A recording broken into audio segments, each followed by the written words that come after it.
Whenever you're ready.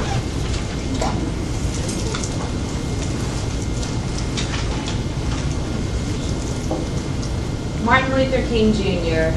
wrote in his letter from a Birmingham jail, "Never forget that everything Hitler did in Germany was legal." We started this project in hopes of learning more about our criminal justice system and perhaps to explain parts in which we felt could be improved upon. We all did our research. Each of us spent weeks sorting through statistics, reading articles in journals, examining research conducted by experts. We watched several documentary films, took notes, and reported back. Sadly, we returned with more questions than we had answers. And not questions like, what can we do to improve the criminal justice system? But instead we had questions like, how in the world can the process of incarcerating more of our people than any other country be considered a system of justice? And how and why is it that so many of the people we are incarcerating are black? How can it be that the system which so many Americans truly believe keeps them from harm actually leaves poverty-stricken and oppressed people cut off from education, employment, housing, assistance, and essentially basic needs of survival?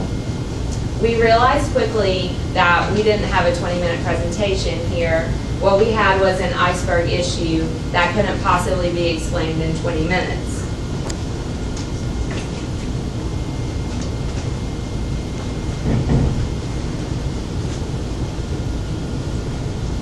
Our research clearly showed us that our system is racially biased. The numbers of blacks versus whites in prison proves that there is racial disparity in our criminal justice system, but why? As you can see, we discovered many contributing factors.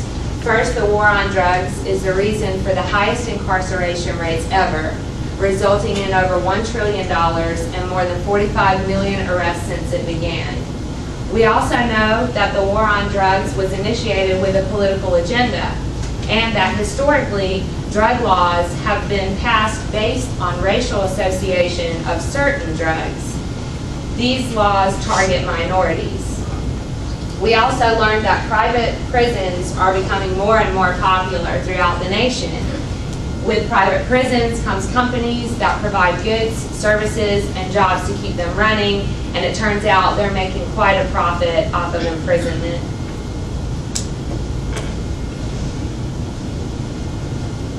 In Georgia, we have the 4th highest incarceration rates in the United States, yet we lack community programs that focus on addiction and reform.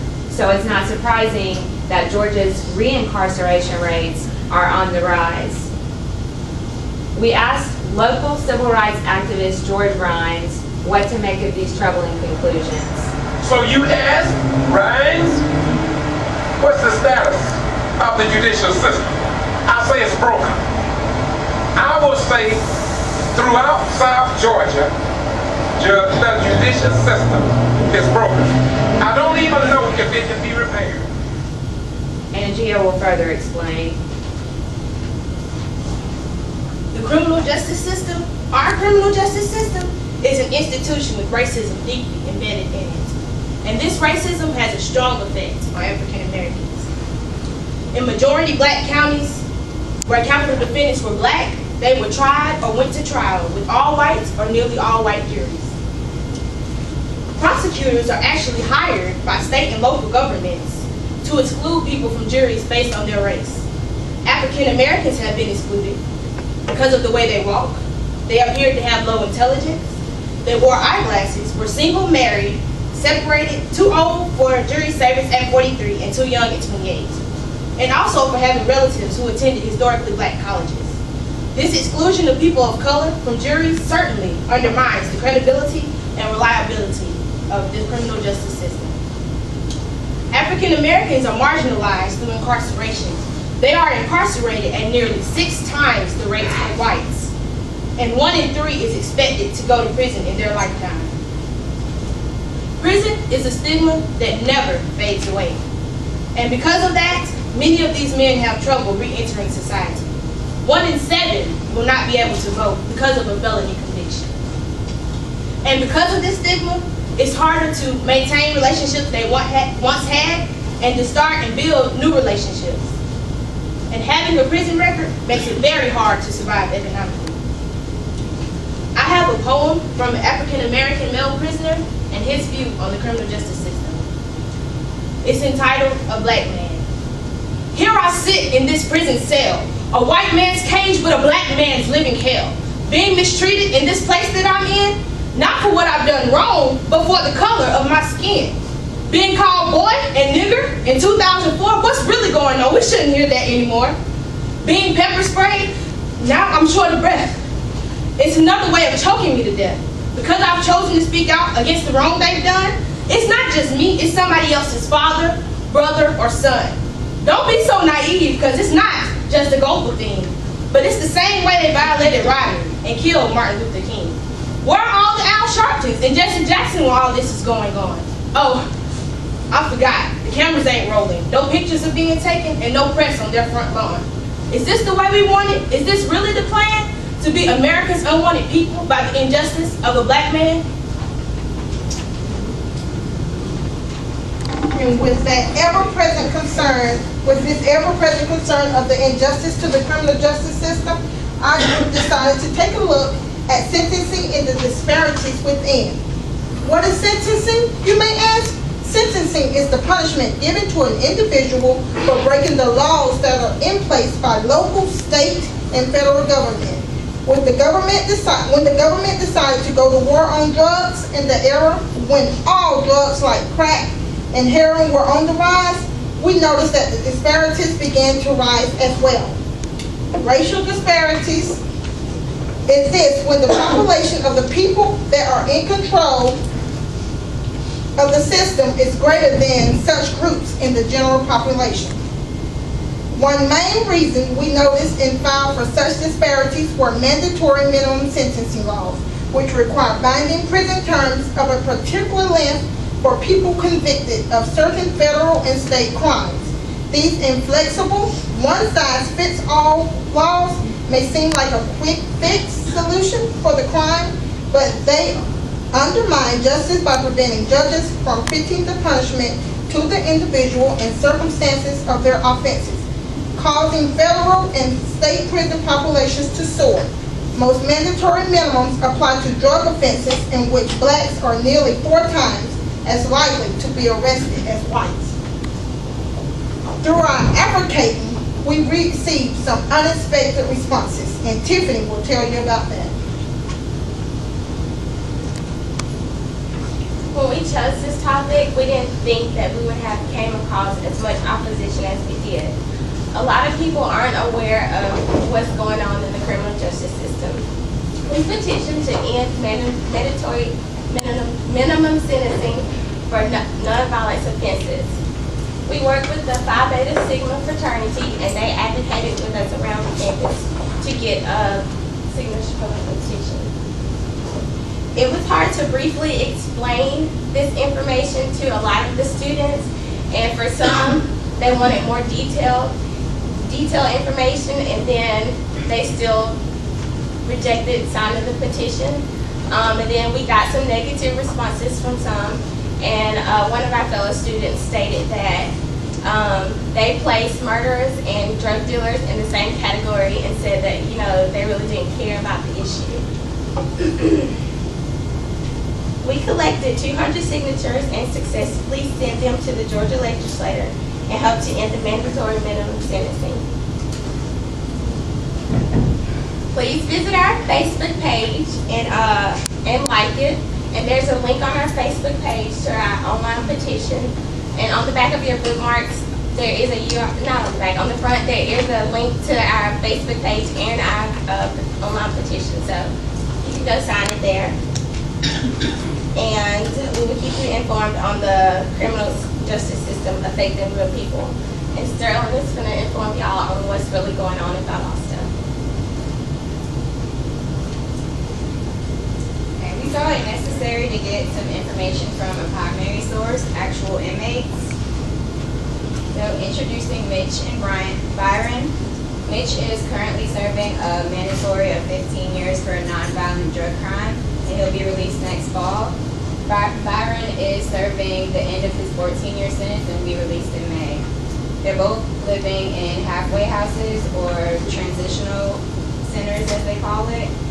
They work as cooks in a local restaurant. Living in the transitional center just allows them to earn some money and get used to being back in society before they're released. They both have very strong opinions regarding the use of long mandatory sentencing. And do you think your punishment fit the crime?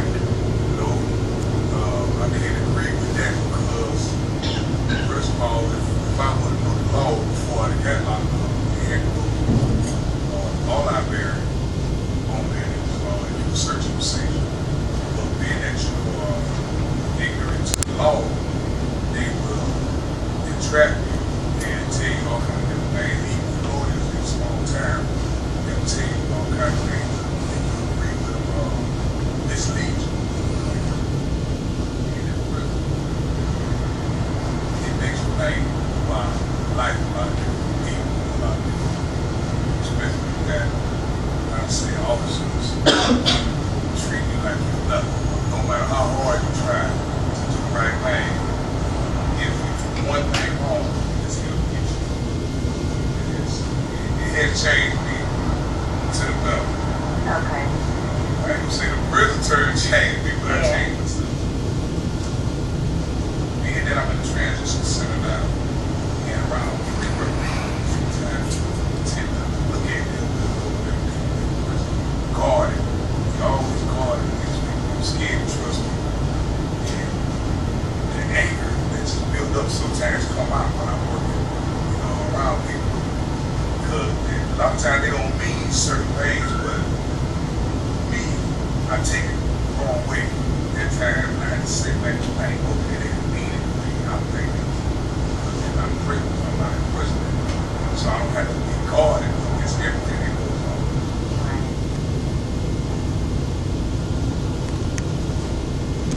It's like slave auction in the world, you know what I'm saying? Not, the slavery thing, but it deals with, you know what I'm saying?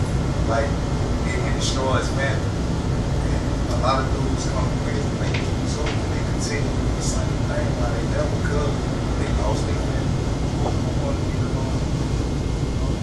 One man choice, it's over. They don't mind hiding. I'm living proof. They're hiding, I don't care nothing about what's in the mind. And then when you get there, you straight to mutilation. You know what I'm saying? The next day. And that's a big part of the city. People coming back because they feel this is all I got, this is all I know. That ain't even, you know what I'm saying? The case is way more. I used to always tell myself, man, all I know is the trap. But shit, the trap deals with the after over decades in the prison, you get out, what trust you got? Other than you want to do the same thing that you know.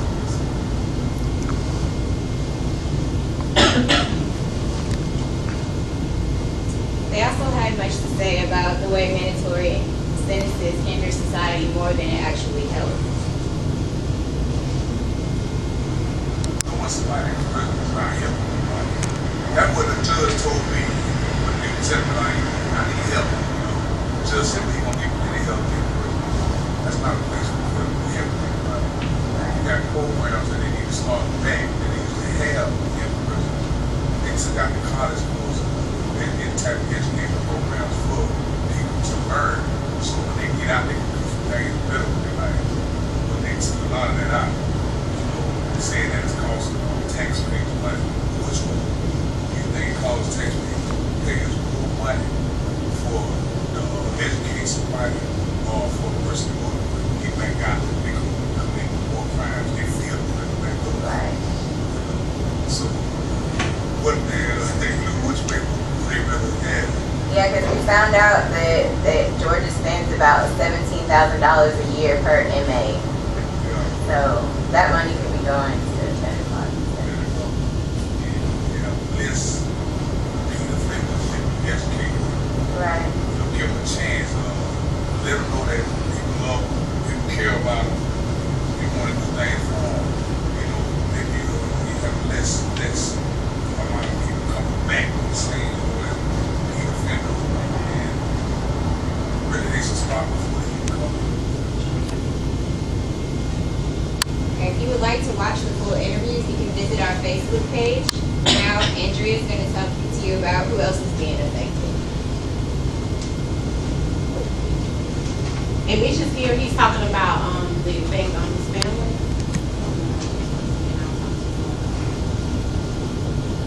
How is your family being affected by your prison sentence? Well, financially, mentally, all kind of ways because in 15 years, you tend to see people who are die, and it hurts to for them to have to come see you, visit you in a place like prison, have to go home and leave you. But I can say that being that I'm not in a transition center, they're a lot to happy. I can tell when they come see me, they're not happy. Being away from them, I'm not able to help them like I'm supposed to. So yes, it has affected my family. Okay. No family to see a child. How is your family being affected by your prison sentence? Well, financially, mentally. Okay. So, y'all heard what Mitch says about, family, he's not being there for his family. And 1 out of 28 children, at least one of their parents are in prison. Out of 1 in 28. So, I'm sure it's more than 28 was thinking. So, just think about that. And this also creates poverty because the mother has to either get 2 jobs.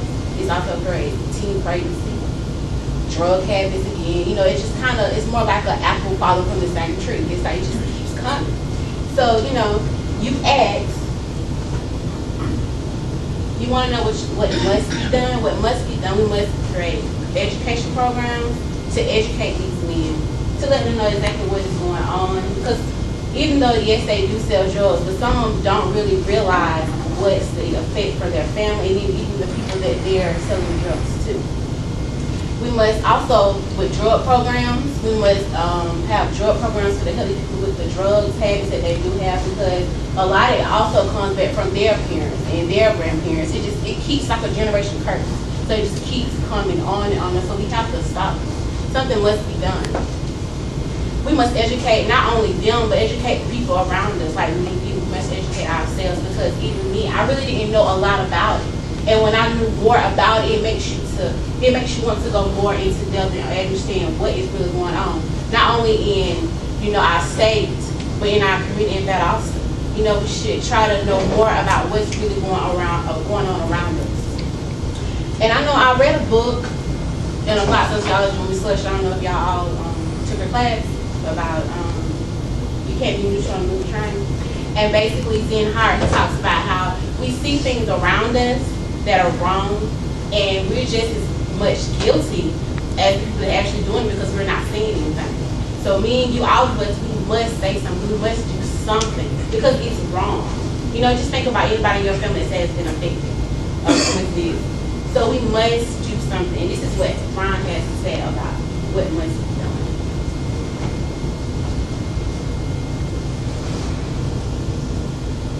We gotta wake up, and we gotta help reform this system by reporting the truth. And that's what I'm trying to do. And thank y'all.